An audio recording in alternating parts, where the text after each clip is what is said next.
Saya Aisyah Efdasari dengan NIM 250604018 akan membahas mengenai konsep dasar psikologi pendidikan.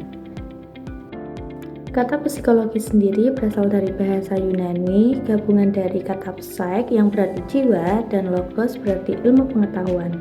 Pengertian dari psikologi sendiri yaitu ilmu yang mempelajari mengenai tingkah laku atau kejiwaan dan proses mental manusia. Dan pendidikan merupakan usaha sadar dan terencana dalam mewujudkan suasana belajar dan proses pembelajaran. Apa sih yang dimaksud dengan psikologi pendidikan? Psikologi pendidikan merupakan cabang ilmu yang mempelajari bagaimana proses belajar mengajar, memahami peserta didik dalam belajar, dan praktek terbaik yang digunakan dalam pembelajaran.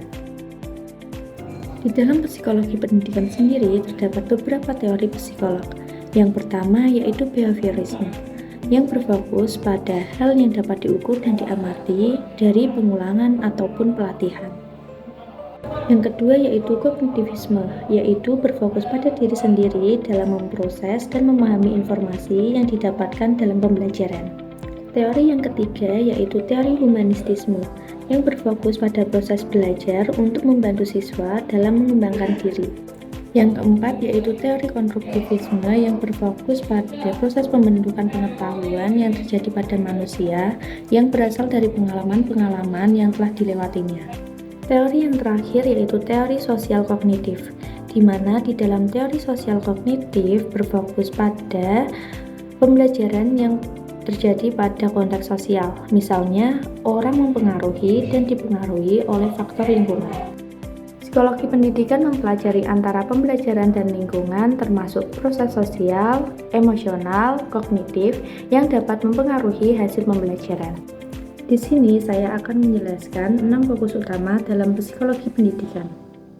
Yang pertama yaitu pengembangan metode pengajaran dalam pembelajaran. Peneliti psikologi menunjukkan bahwa kebutuhan metode pengajaran yang disesuaikan dengan individu dapat berdampak besar pada kemampuan siswa dalam menerima dan memahami informasi. Misalnya, beberapa psikologi percaya bahwa siswa belajar dengan baik melalui pembelajaran visual seperti menonton video, mendengarkan, praktek langsung, ataupun dengan membaca dan menulis. Aspek lain yaitu peran motivasi. Motivasi tersendiri dapat bersifat internal yang berasal dari dalam diri siswa sendiri. Contohnya, minat siswa terhadap suatu pembelajaran, ataupun faktor eksternal yang didorong dari penghargaan eksternal berupa pujian ataupun nilai. Misalnya dalam hal menentukan tujuan, penilaian diri, dan juga memberikan umpan balik. Inilah yang dapat meningkatkan motivasi intrinsik dan dapat mendorong keberlanjutan dalam pembelajaran. Selanjutnya merupakan manajemen perilaku dalam kelas yang merupakan area belajar yang penting dalam psikologi pendidikan. Seperti perilaku positif yang dapat membantu menciptakan lingkungan belajar yang mendukung dan mendorong interaksi yang saling menghormati di antara siswa. Contohnya seperti penguatan positif, aturan kelas yang jelas, dan resolusi konflik. Hal inilah yang sangat penting dalam menjaga ketertiban kelas. Dalam penelitian psikologi terdapat dampak faktor emosional dan sosial dalam pembelajaran. Karena kondisi emosional yang baik sangat penting bagi perkembangan kognitif dan pembelajaran.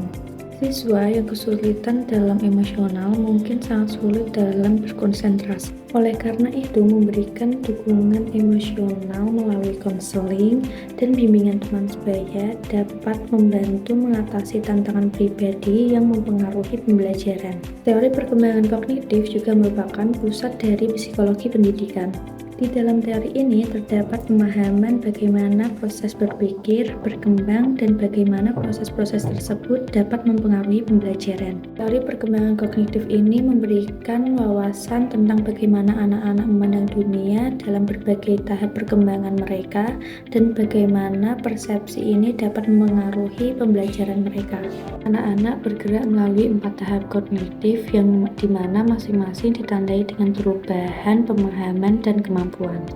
Guru dapat menggunakan pengetahuan ini untuk menciptakan pengalaman belajar yang sesuai dengan usia yang selaras dengan kemampuan kognitif mereka. Yang terakhir, psikologi pendidikan memberikan perhatian khusus pada penilaian dan evaluasi.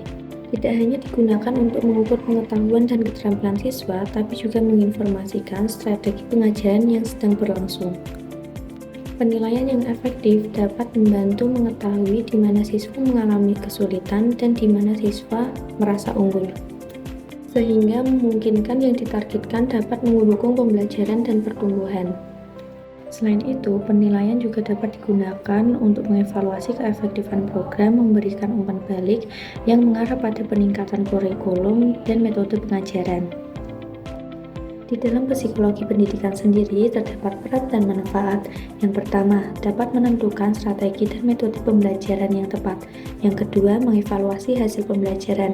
Yang ketiga, memahami perbedaan dan keadaan emosional siswa. Yang keempat, meningkatkan motivasi belajar. Yang kelima, membentuk pribadi dan sikap ke arah yang lebih baik. Yang keenam, menumbuhkan kreativitas pada diri siswa.